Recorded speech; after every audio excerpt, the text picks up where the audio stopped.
وسهلا بكل الذين ينضموا للاستماع إلى راديو بلدي، أول راديو عربي أمريكي ويعنى بقضايا العرب في المهجر.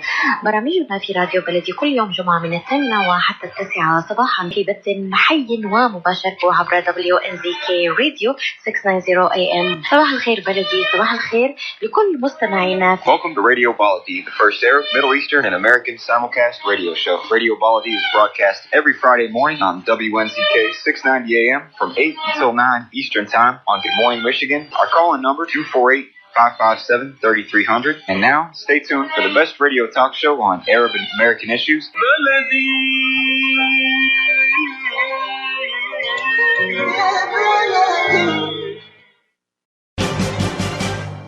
I am Atef Gawad. Join me the first Friday of each month at 8 a.m. Eastern Time.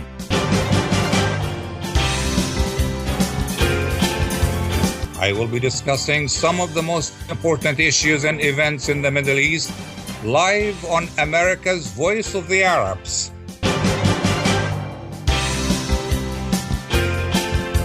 WNZK 690 AM and WDMV 700 AM.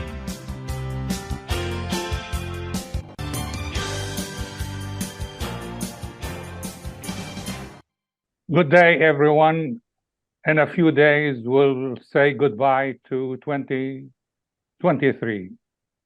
And in a few minutes, we will be discussing some of the most consequential events of 2023.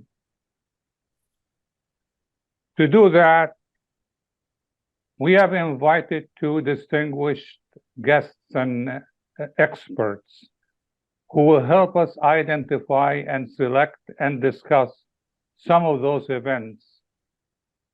Professor Brad Roth of Wayne State University and Mr. Saeed Arikat, the longtime Washington-based Palestinian-American journalist. Before we get started, a program note. We are coming to you not just on radio. We are coming to you through a Zoom link. So go to the Facebook page of US Arab Radio, that's US Arab Radio, and find us on a video link there.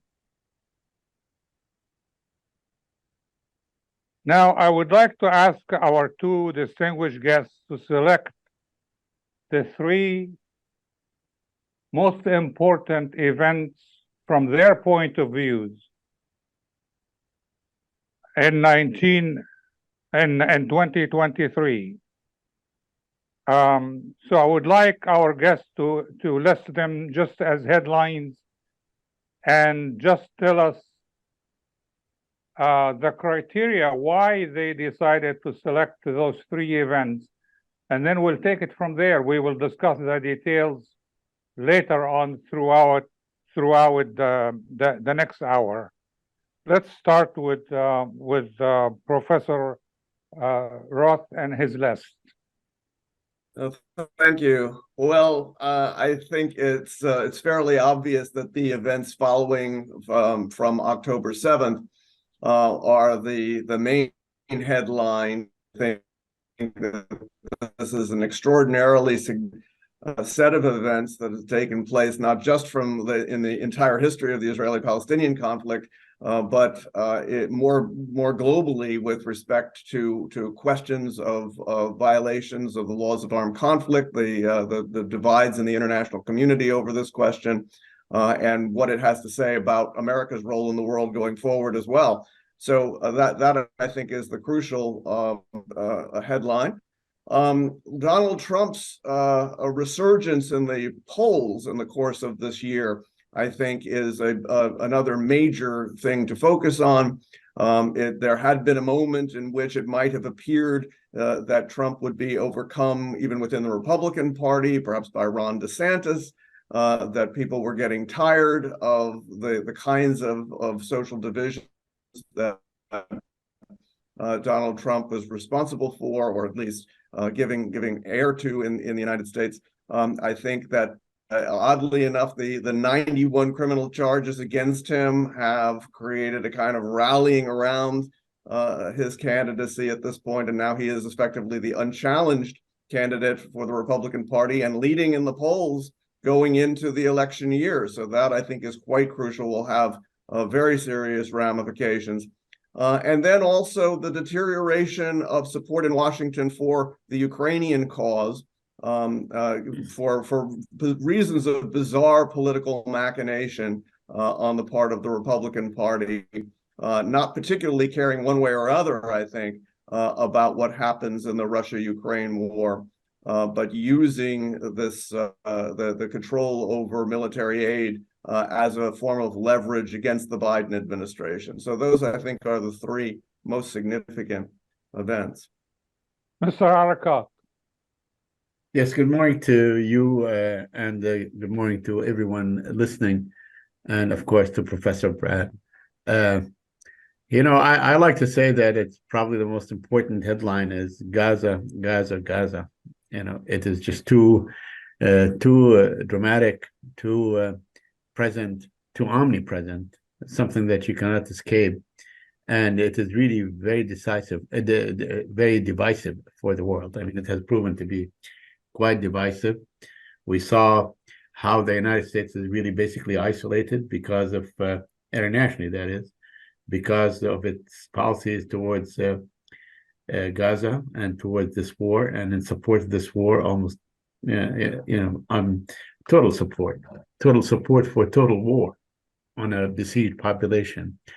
So this is really a very significant event. I mean, I fully understand that the world is full of events. I mean, I could name a number. You know, I would say that sort of the changing in the global position, so to speak, whether it's a unipolar world or multipolar war as a result of the Ukraine war, as a result of people moving away from the United States, joining BRICS, and the positions of the global South. I think that's very significant.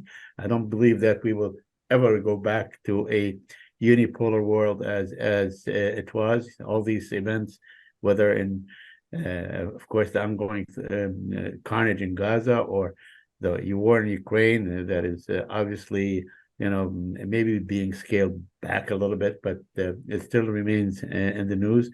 Or economically, I mean, the world is just saying, look, we want to be on our own. And we see this in Africa and other places where they say, we want to be rid of the West.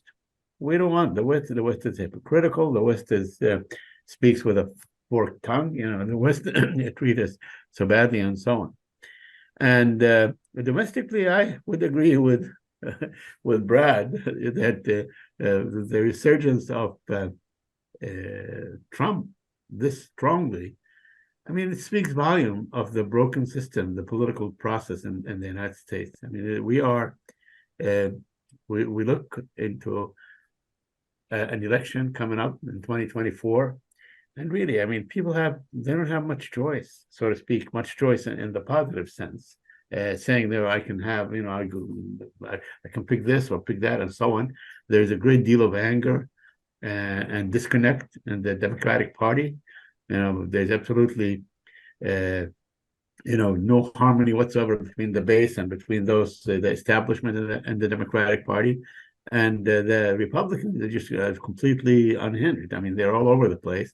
You listen to their rhetoric, you listen to what they do, you listen to the changing of the speakers. They went. The year began by them not agreeing on their speaker, vote after vote after vote, then him being forced out, then one of their congressmen, because he's just a crook, had to be thrown out of Congress.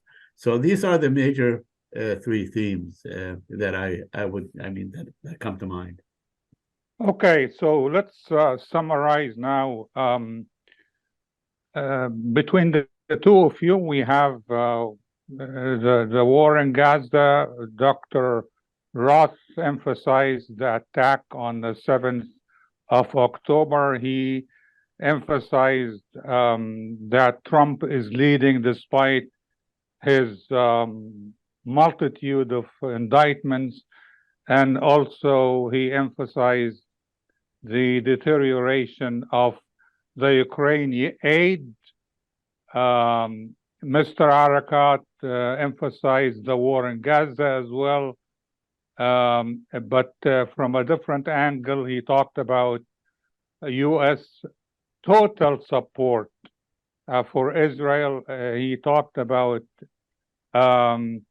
U.S. and Ukraine, and finally, he talked about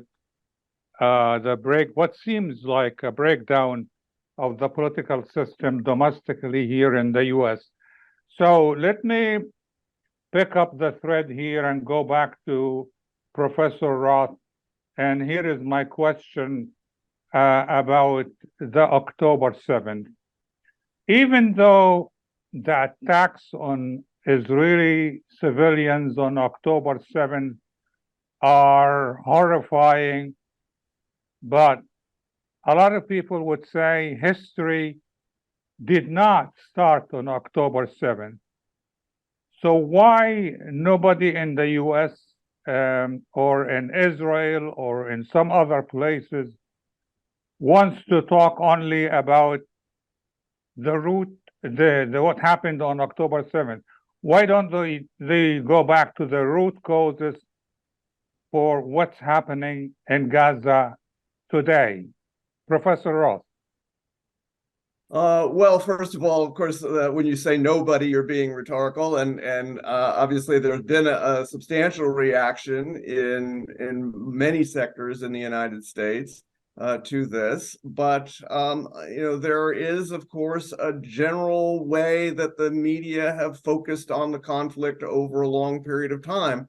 And that is essentially to identify with Israelis, to think of this in terms of but for the grace of God, go us, and to see Palestinians as essentially other. And so that unfortunately gives rise to these peculiar ways of viewing the situation. It also, of course, must be said, as you pointed out, the horrific nature of the violence on October 7th really mobilized a great deal of support for the Israelis, because of the sense that the violence and its character on October 7th was represented a kind of down payment on eradication. And so the sense that Israel is fighting an existential struggle, which has always been the trope in these circumstances, has a certain kind of significance in the wake of the images from October 7th that it might not otherwise have had. But of course, the history did not begin on October 7th, and it has not ended on October 7th. And the remarkable situation that we see, where it appears that 10 to 15 times as many people have been killed in the meantime by the Israeli siege of Gaza, which is still ongoing and which people seem determined to pursue far further. This eludes the same kind of attention, unfortunately, that is bestowed on the victims of October 7th. But some people would say, some Palestinians who took part on October 7th would say we are simply resisting a long-term occupation and oppression. So when Russia invaded Ukraine, did you expect Ukraine just to stand idle and not resist the Russian invasion? Well, it's not a question of resistance. I think if the attacks had been limited to attacks on Israeli border posts, and there were very substantial Israeli military casualties that were exacted in the attack, I think if that had been the nature of the attack, people would have viewed this differently.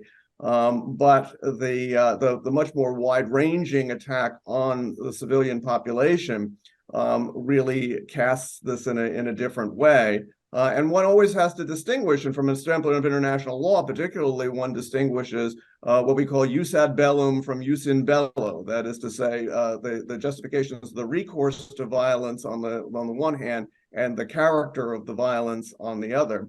And here, the character of the violence is indefensible, and it is something that does represent, I think, a significant stain on Palestinian resistance. But it also has to be understood that when you have asymmetrical conflict, the tendency is to attack soft targets because the hard targets are not sufficiently vulnerable to make resistance efficacious. And it's certainly not been the first time that people who are fighting what they consider to be an existential struggle have sought to bring home the cost to a civilian population of their long-term suffering. And of course, we can't forget that in World War II, the United States laid waste to whole cities and incinerated civilian populations in the name of the U.S. war effort in that time. And so there needs to be putting this into perspective, which is very difficult under the circumstance. Mr. Arikat, I want you to answer my question, but also I want you, if you need to, respond to Professor Roth.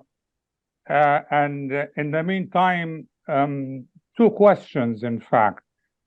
So the second question is whether or not you, as a Palestinian American citizen, do you have any extended family either in Gaza or in the West Bank, and whether you have information about the impact on your extended family of the war in Gaza?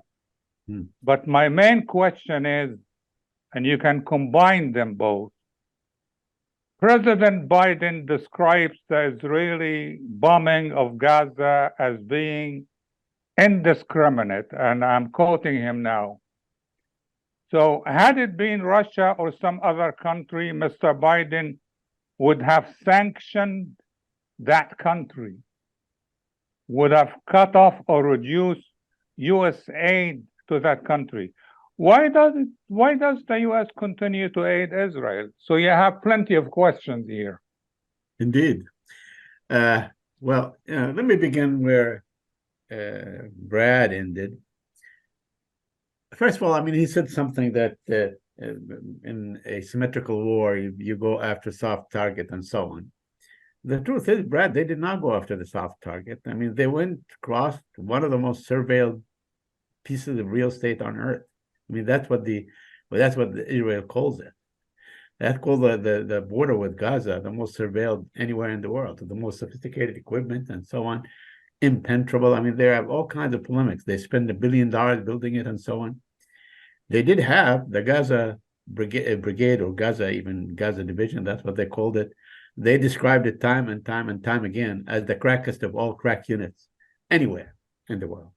So to suggest that, Palestinian fighters attacked a soft target misses the point, because first of all, I mean, this is an occupying enemy that sort of deprives you of the basic elements of life. It has a total siege, which is a form of war, of course. Total siege, prevents you from going in, going out, allowing goods in, allowing, medicine, so on, and for 17 years, for 16, 17 years before that. So there is, that war is ongoing. It's not just, was dreamt up one day and say, we have time on our hands, let's get together and go attack this and do this and so on. We will not know. I mean, the Israelis probably know a lot better than anyone else what happened that day. They know. We have come to learn since then that much of these, atrocities that they describe was actually committed by Israelis, by Apache helicopter, the destructions that we have seen, employing the Hannibal directive, all that stuff, you can call it whatever you want. I mean, there are plenty of polemics out there to describe anything. But, if we look at the fact, Gaza, Israel and the Palestinians at war all the time. Israel has been waging war on the Palestinians for 75 years. It's not as though, Israel does not attack the West Bank day in and day out, having marauding settlers attacking all villages, including mine. And to answer your question, yes, of course, I have extended family in the West Bank. I have many, many friends in Gaza, and so many who died. So, this is something that has been going on all the time. But I tell you, the West and the United States of America, of course, is it's the one that empowers Israel. Israel is a client state of the United States. You can call it whatever you want. You can claim it is independent. You claim it has sovereignty, all that stuff. But in every little detail, Israel lives on a United States umbilical cord. It lives on an American umbilical cord. So it empowers it politically, militarily, financially, in every little aspect. We have this conveying of the most destructive weapon day in and day out, every minute of every day. And then the president comes out so disingenuously and says indiscriminate. Indiscriminate. And then what do you do about it? Indiscriminate, does that go well with the Leahy law? It doesn't go well with the Leahy law.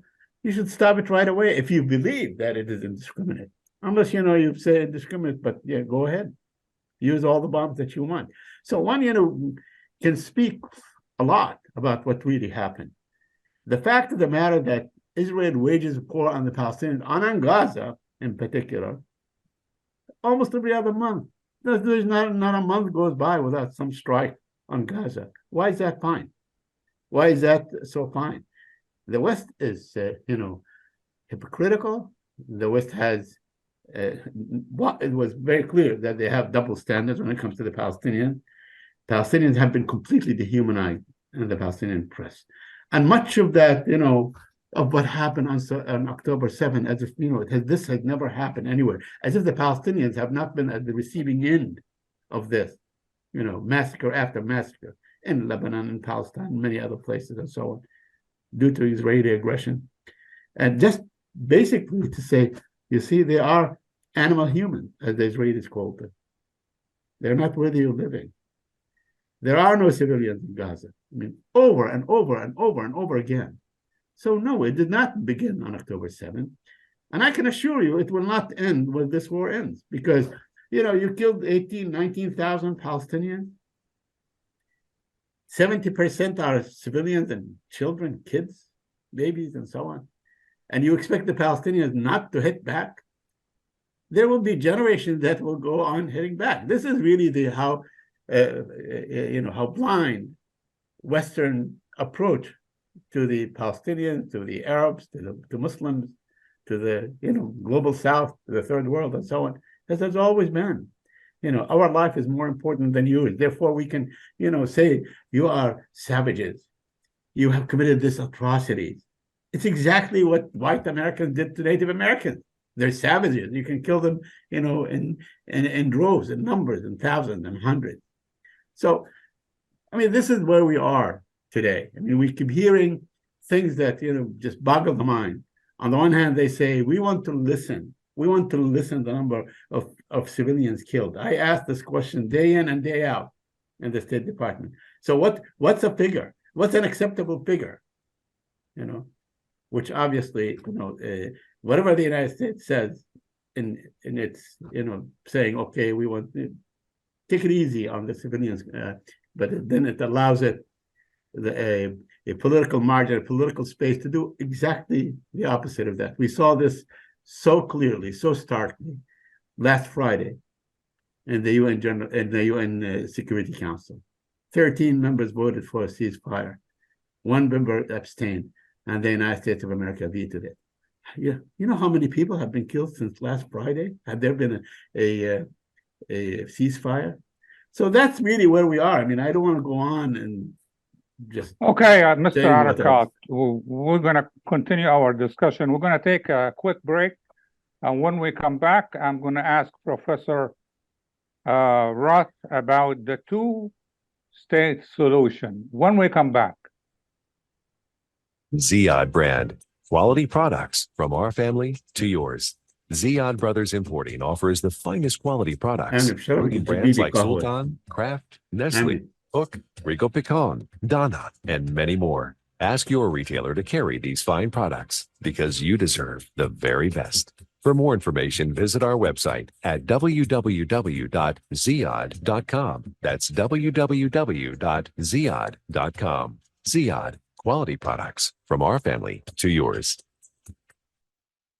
At Top Rehab Physical Therapy Clinic in Dearborn, we provide effective physical therapy sessions in order to limit pain and discomfort. Top Rehab provides physical therapy care for any diagnosis prescribed by a physician, and we regularly see and treat conditions such as stroke, TMJ, fibromyalgia, sciatica, joint pain, and more. We use a variety of pain management methods, including modalities, soft tissue mobilization, and therapeutic exercise. If you're in need of physical rehabilitation or physical therapy, get the highest quality health care at Top Rehab. Most insurance is accepted, and we're open Monday, Wednesday, and Friday 8 to 6, Tuesday and Thursday 8 to 5, and Saturday 10 till 2. Call for an appointment today at 313-846-0555. That's 313-846-0555. Choose Top Rehab Physical Therapy Clinic on Michigan Avenue in Dearborn. Life's too short to be in pain.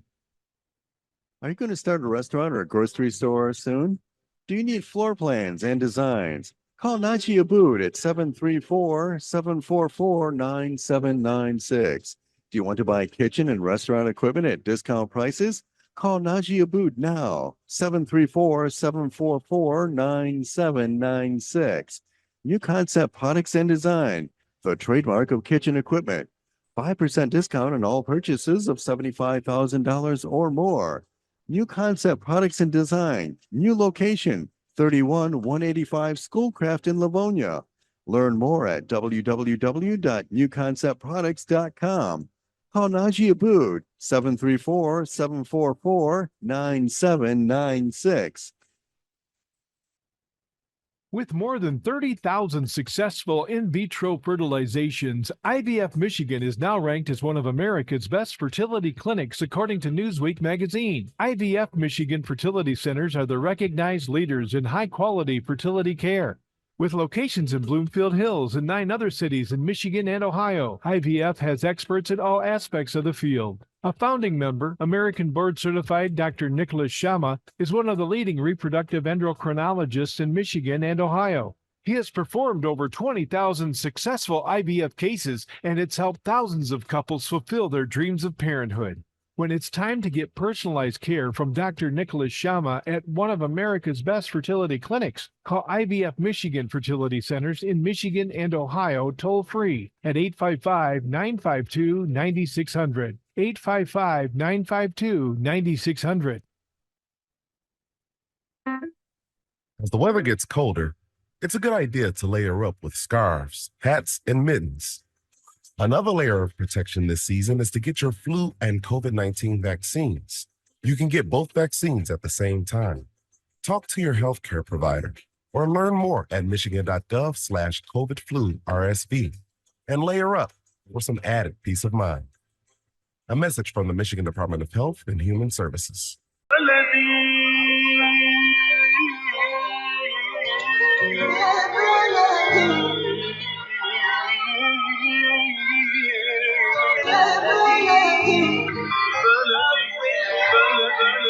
وسهلا بكل الذين ينضموا للاستماع إلى راديو بلدي أول راديو عربي أمريكي ويعنى بقضايا العرب في المهجر. برامجنا في راديو بلدي كل يوم جمعة من 8 وحتى 9 صباحا في بث حي ومباشر عبر WNZK راديو 690 AM. صباح الخير بلدي، صباح الخير لكل مستمعينا. Welcome to Radio Baladi, the first Arab, Middle Eastern, and American simulcast radio show. Radio Baladi is broadcast every Friday morning on WNZK 690 AM from 8 until 9 Eastern Time on Good Morning Michigan. Our call-in number 248-557-3300. And now, stay tuned for the best radio talk show on Arab and American issues.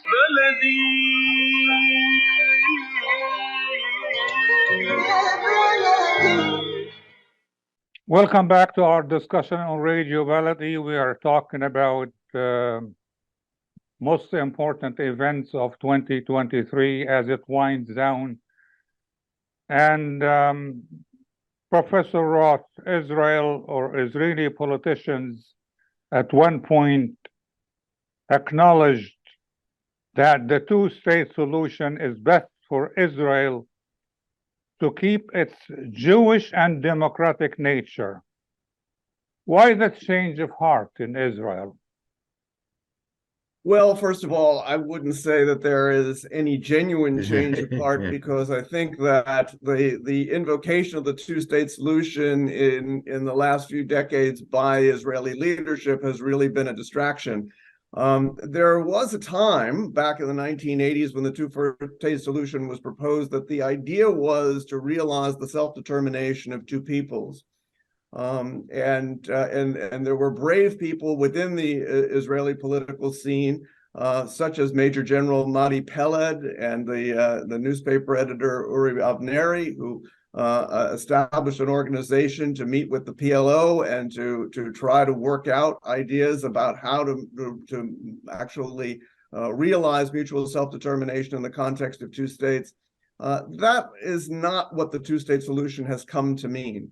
The two-state solution has been fetishized. The idea of two states has been detached from any conception of genuine mutual self-determination. It's been used as a way of rationalizing a kind of conceptual fragmentation of the Palestinians into 5 different categories: Arab citizens of Israel, members of the Palestinian diaspora, residents of East Jerusalem, residents of the West Bank, residents of the Gaza Strip, for the purpose of being able to control the discourse, and largely for the purpose of establishing the Green Line as a kind of unidirectional border for Israel, where what's ours is ours and what's yours may also be ours.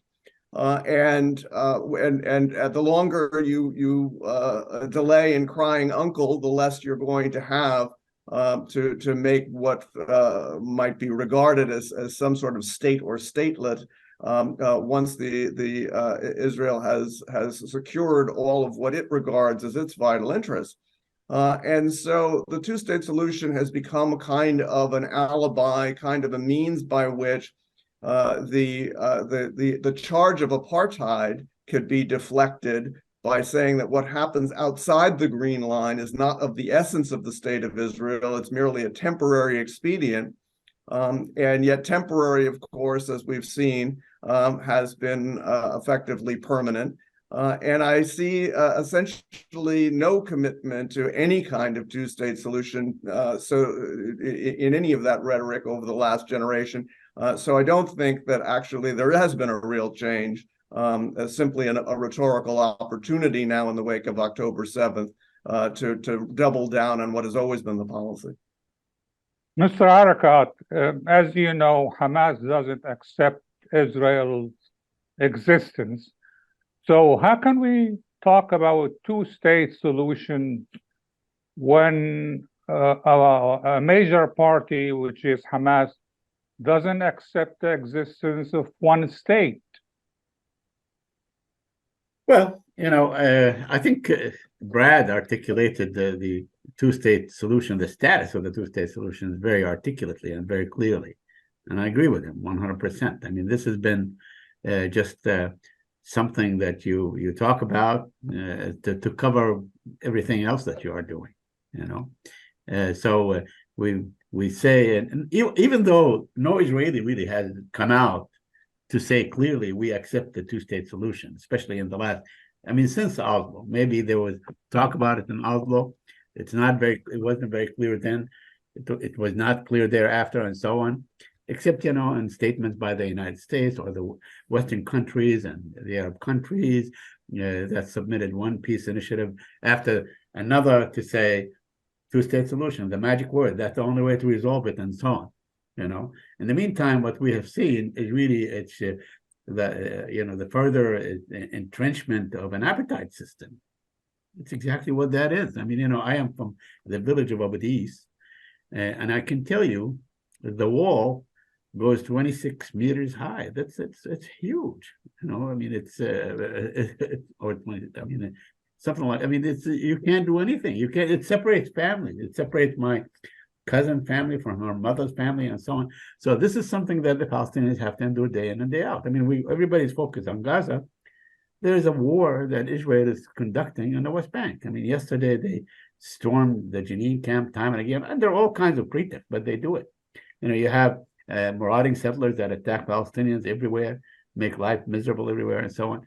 So the talk about the two-state solution was something that, a caveat they hide behind, especially the United States of America. In the meantime, it empowered this system that just there's no end. There's no end to Israel's appetite of settlement and so on. So the idea of the two-state solution, I believe, is gone. It's not there. They can talk about it. They can say, how are you going to bring it about? How are you going to bring disconnected, completely devastated enclave like Gaza with the West Bank that is heading that way? It may be completely devastated in a few weeks or a few months and so on. When there is no Israeli in the current government who would say, yes, we are, we're fans of the two-state solution. We look at it as the only way out. I mean, just a couple of days ago on Sky News in London, the Israeli ambassador said that no state solution, no, there will never be another state between, a Palestinian state between the river and the sea and all that stuff, So when Palestinians say Palestine will be free from the river to the sea, they're accused of anti-Semitism. But when she said, no, this is ours from the, so, I mean, so to answer your question, Jawad, is, Atef. So it is really, to have a two-state solution, you have to have a strong will by the United States of America. I'm not saying it cannot be done. It can be done. It can be done. If there's an international will, if the United States says, look, if you don't do this, we will do this. In other words, there is an absence of or else, If the United States of America says, you have to abide by all UN resolutions pertaining to this issue, and these are the parameters of the state, it will not happen. Nothing will happen. So, and they say, if we propose this, and if you don't do it, we're going to cut off aid. We will not support you internationally. We will not support you in the UN. We will not cast a veto. We will not send you weapons, But there is an element of duplicity in what they say. If they really are committed to a two-state, and it's not a Palestinian thing, it's an international thing because they have the power to do it. If they really are, genuine about pursuing such a course, then they can say, I recognize this state to have this border, that thing, that so on, and define it, and say, this is what I acknowledge, and then go about, acknowledging it at the UN, give it a status at the UN, then it becomes a matter of fact. So to talk about a two-state solution and say, well, Hamas doesn't want it. No Israeli wants it. I think that in the old days, and I'm, from the old generation, they used to say the same thing about the PLO. The PLO, I mean, it's amazing. If you look at what happened during the 1982 invasion, how when Israel bombed hospitals, they said there are fighters in there. And my wife is a physician, and she was in Beirut in 1982. And, half of the hospital where she was working was devastated.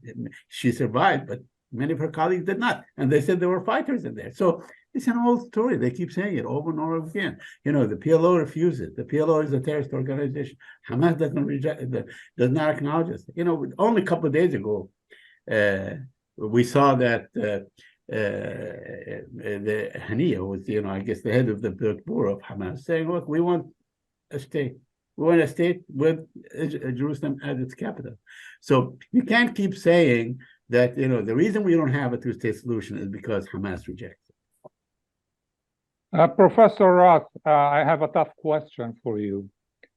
Bearing in mind that we don't condone violence against civilians, whether Israeli or Palestinian civilians, are you impressed with the sophistication of Hamas in planning and dealing with Israel, which is, as we know, a regional superpower? I'm talking about the October 7th attack. Yeah. Well, I think that there are different ways of looking at it. One is that they've obviously amassed a tremendous amount of resources, given the circumstances that they are in, to be able to carry out this sort of attack. But I think that the most important thing to recognize is that the Israelis were asleep at the switch.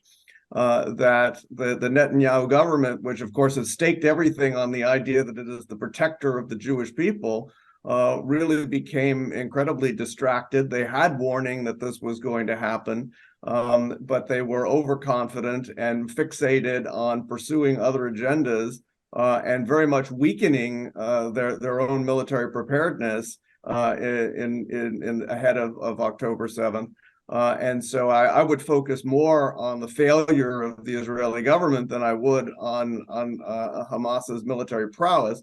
But I also understand why it is that people who have been subjected for prolonged periods to the dominance of the Israeli military would be impressed in some sense by the ability of Hamas to strike back. I think that that's an unfortunate reaction in a sense, because in the end, it's not going to make anything better. And the real question is, how do we find some way to make progress in human terms here? How do we find a way to improve human security? How do we find a way to actually realize not only political self-determination, but the fulfillment of human rights, political, social, economic, cultural, and so on? These things are not going to be furthered by a kind of violence that simply causes people to believe that all bets are off, that all restraints are useless, and when people are subjected to attacks of this character, it only deepens the crisis. And of course, similarly, the Israelis are making an enormous mistake by engaging in the kind of violence that they're engaging in Gaza. There's no prospect that this will improve human security for Israelis in the longer term. And it's only going to lead to a new generation of people bent on revenge for the horrors that are being visited on Palestinians right now in the Gaza Strip. Okay, Mr. Arikat, I have an equally tough question for you. Hamas is using networks of tunnels to shield their own fighters, but has no shelters to protect the civilian population. How do you read that fact? Well, I mean, it's the fact of the matter is Hamas is not an army. Hamas is besieged. They are really the sons and daughters. I mean, they are female members of Hamas, the sons and daughters of those who are besieged. I mean, it's not to talk about them as if, they are some sort of Martian or coming from another planet is a big mistake, because they are the sons and daughters of the people that have been besieged in Gaza, subject to a lot of destructions over the years and so on. I mean, it's fine. There's every time you say the word Palestinians, you have to add the caveat in the discourse in Washington of saying, oh, but that horrific day on October 7th. Well, fine. Why don't when we talk about October 7th, we don't talk about May 2021 or July 2014 and other things like this, when thousands of Palestinians were killed and injured and destroyed and all these things, and their life disrupted and all these things. And you can go back, so many times. So there's something that is, in asking this question or posing this question, not necessarily by you, but by anyone, is to create some sort of a huge gap between, Hamas, who are really those loathsome characters or creatures and so on that live in the barrows of the earth and all in the bowels of the earth, and subject their people to unspeakable crimes and bombardments and so on. Israel bombs Palestinians no matter what. I mean, they occupy the West Bank. Why do they have to use F-16 to bomb Jenin? It's a refugee camp. Why would they use drones to bomb little tiny hamlets in the West Bank and so on? There is no Hamas there. I mean, Hamas fighters, you know. So for sure, the Palestinians look at Hamas admiringly, and I tell you why. It's not because they did this October 7 event, which, you know, I'm not a military expert. I'll let the experts define it, whether in military terms as they want. But because they look at Hamas as the only people who are fighting this monster, they look at it as the only people who are really fighting this huge military machine that is supplied by the US. I mean, imagine for a moment, imagine that this concentration of people was subject to bombardment by the F-35. The F-35, you know, a plane that costs more than $100 million, you know, or the F-16, or the howitzers, or the cluster bombs, or phosphorus bombs, and so on, day in and day out. Yet, you know, the Hamas fighters are able to come out of these tunnels and so on and inflict a great deal of pain and injury on a vicious enemy that is occupying them. So this is the thing. I mean, that's what the Arabs see. That's what the Arabs view. That's why the Arabs admire the ability of those who can fight Israel and actually do fight Israel. That is the issue, and not, you know, whether they are really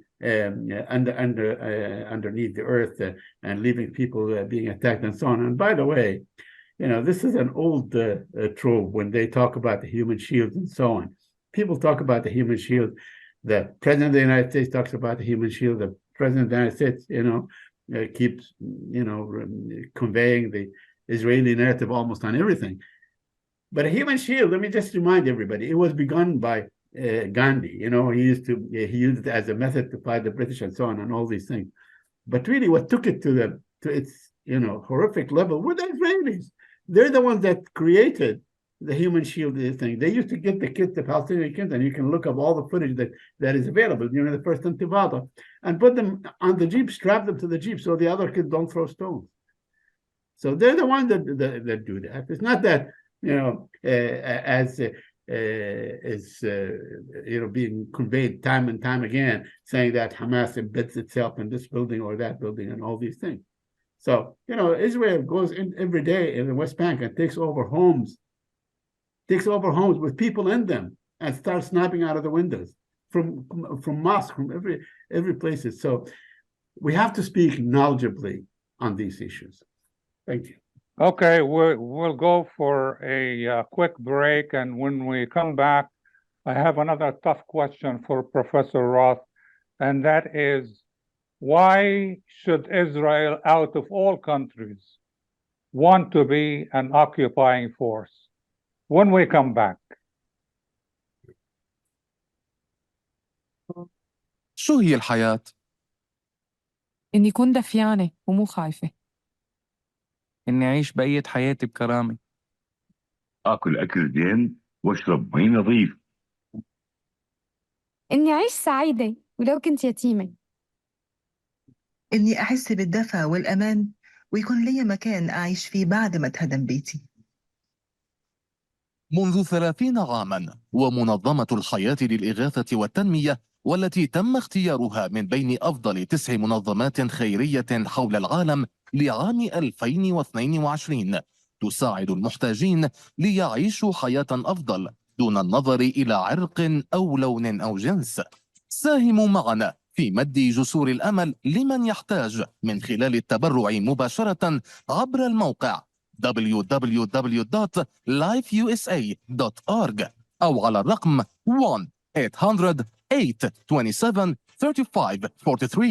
أو السوشيال ميديا Life for Relief and Development. حيثما توجد الحياة يوجد الأمل.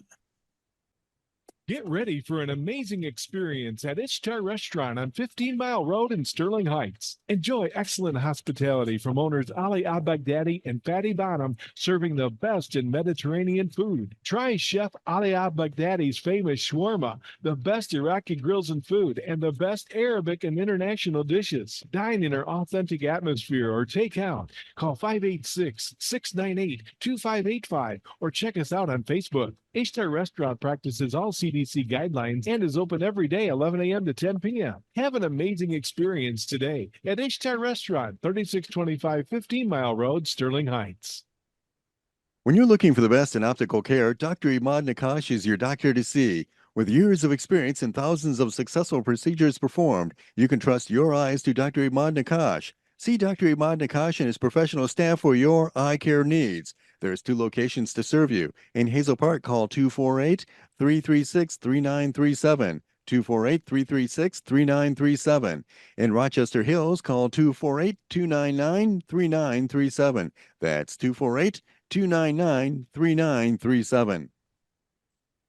Life for Relief and Development has now been rated as one of the best charities for humanitarian aid. Life's humanitarian projects span the globe, and Life is celebrating its 30th anniversary of providing essential life-saving aid to people and communities in 36 countries, regardless of race, color, religion, or cultural background. Where there is life, there is hope. And when disaster occurs here or around the world, including being one of the first responders to the Turkey-Syria earthquake crisis, Life for Relief and Development rushes in to provide food, medical aid, and shelter to those in need. We are looking to help the earthquake victims, and we take 0% overhead on emergency donations. So please help improve these efforts. Learn more about our involvement to help the helpless and bring hope where it's needed most. And make your tax-deductible donation to Life for Relief and Development now at lifeusa.org or call 248-424-7493. That's 248-424-7493.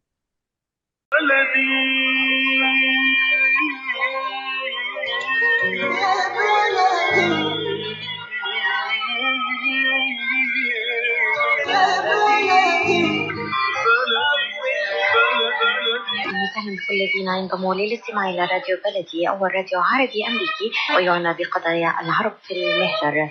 برامجنا في راديو بلدي كل يوم جمعة من 8 وحتى 9 صباحا في بث حي ومباشر عبر WNZK راديو 690 AM. صباح الخير بلدي، صباح الخير لكل مستمعينا. Welcome to Radio Baladi, the first Arab, Middle Eastern, and American simulcast radio show. Radio Baladi is broadcast every Friday morning on WNZK 690 AM from 8 until 9 Eastern Time on Good Morning Michigan. Our call-in number 248-557-3300. And now, stay tuned for the best radio talk show on Arab and American issues.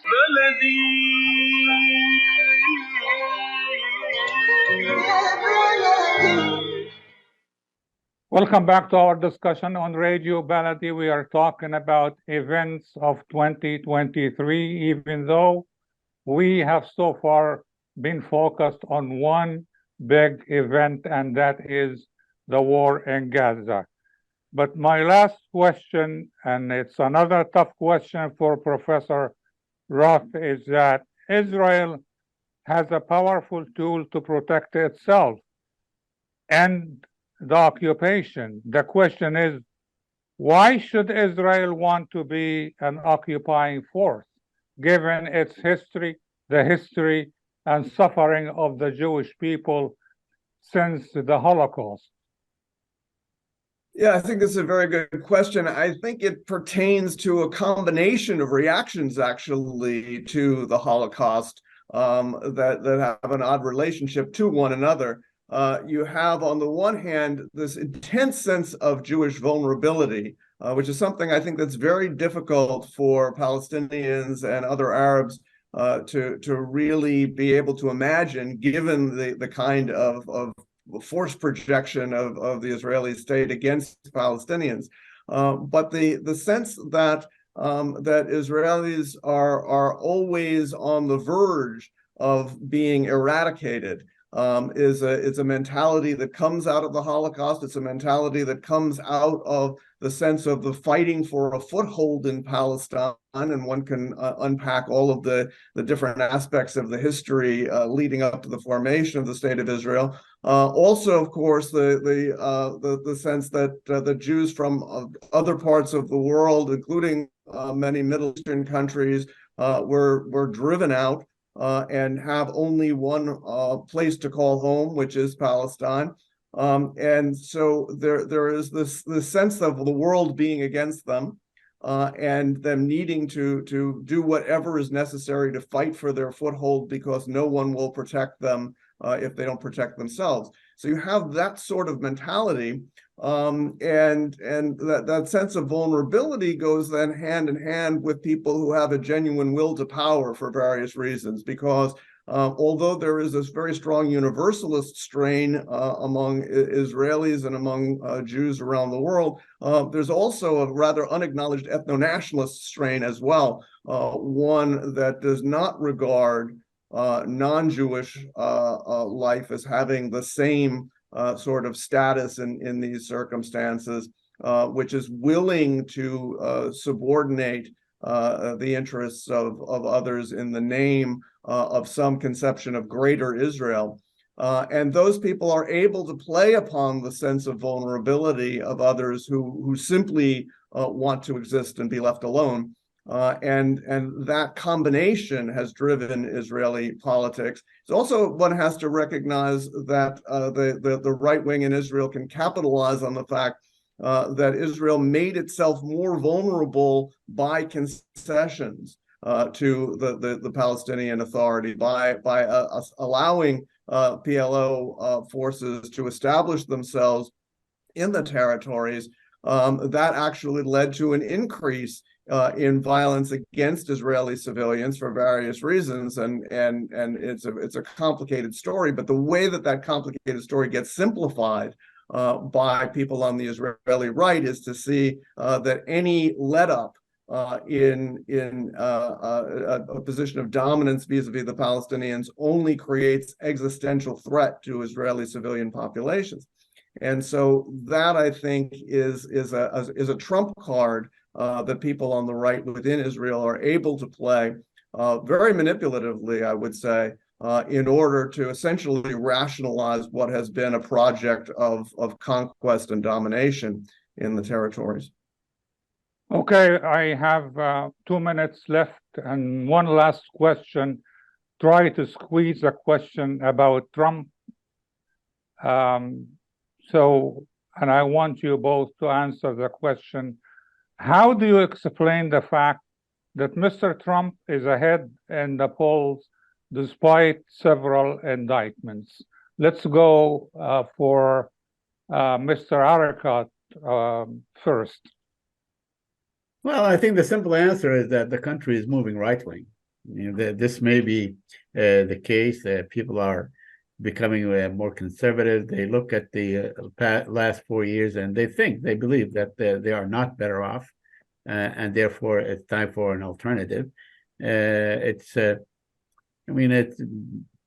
This administration has not been effective in conveying what it has accomplished. They did accomplish many things. On foreign policy, they basically, on the Palestinian issue, for instance, they kept the same Trumpy policy and made it a whole lot worse. So they are losing a big, huge base, the young base. You look at the polls, and there are many young Democrats who are, overwhelmingly opposed to the continuation of the war once the ceasefire, for instance, and that has driven them away from Biden and so on.